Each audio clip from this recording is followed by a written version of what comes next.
Hi, it's Miss Regina. Today we're going to read a book and it's called A Folktale. And I want to know if you know what a folktale is. So if you don't, a folktale is like a fairy tale. It's a story. It's a story that isn't real. But a folktale is a story that's been passed down from generation to generation. It's been told again and again. So today's story is called Stone Soup. And this book is by Anne McGovern, and the pictures are by Winslow Penny Pels. A young man was walking. He walked and he walked. He walked all night and he walked all day. He was tired and he was hungry. At last, he came to a big house. "What a fine house," he said. "There will be plenty of food for me here." He knocked on the door. A little old lady opened it. "Good lady," said the young man, "I am very hungry. Can you give me something to eat?" "I have nothing to give you," said the little old lady. "I have nothing in the house. I have nothing in the garden." And she began to close the door. "Stop," said the young man. "If you will not give me something to eat, will you give me a stone?" What do you think he's going to do with the stone?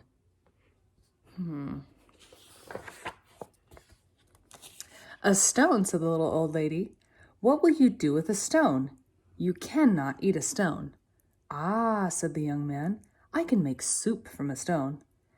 Now the little old lady had never heard of that. Make soup from a stone? Fancy that. Have you ever heard of soup made of a stone before? "There are stones in the road," said the little old lady. The young man picked up a round gray stone. "This stone will make wonderful soup," he said. "Now get me a pot." The little old lady got a pot. "Fill the pot with water and put it on the fire," the young man said.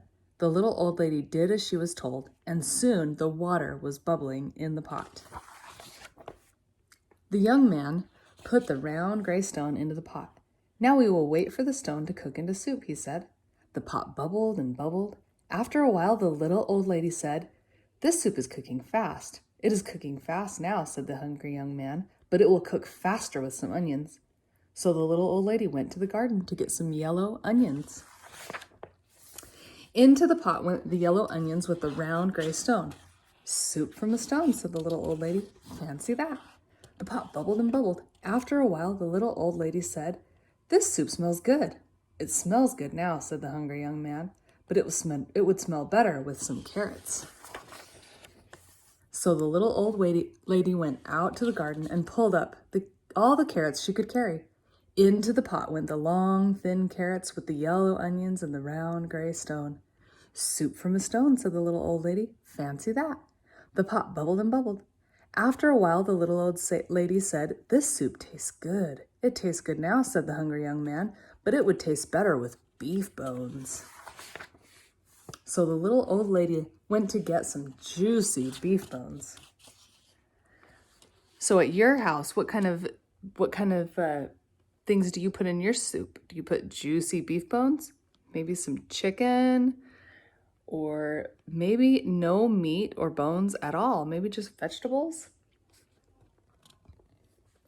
Into the pot went the juicy beef bones, the long, thin carrots, and the yellow onions, and the round gray stone. "Soup from a stone," said the little old lady. "Fancy that."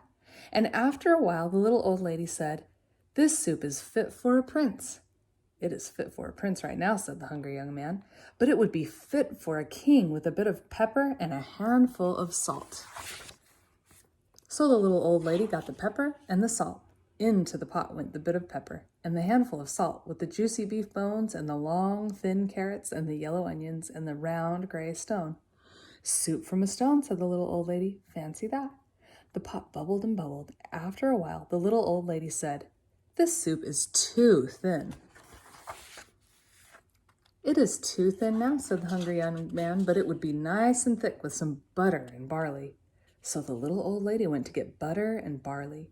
Into the pot went the butter and barley with the bit of pepper and the handful of salt and the juicy beef bones and the long, thin carrots and the yellow onions and the round gray stone.